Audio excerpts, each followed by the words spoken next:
In this quick video, I'm going to show you how to change the name of an alarm on any iPhone.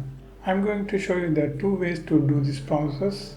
Number one, just open the clock app and open the alarm. You want to change the name.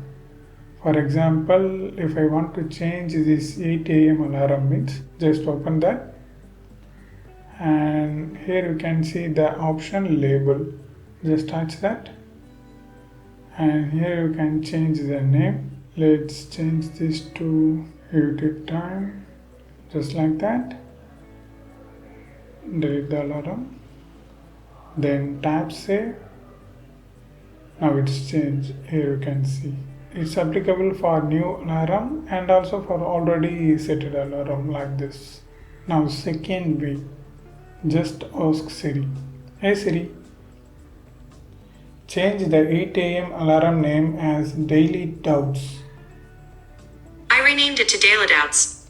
Yeah, that's it. I hope this video helps you. If it really helps, means leave a like and share this video with your friends and neighbors.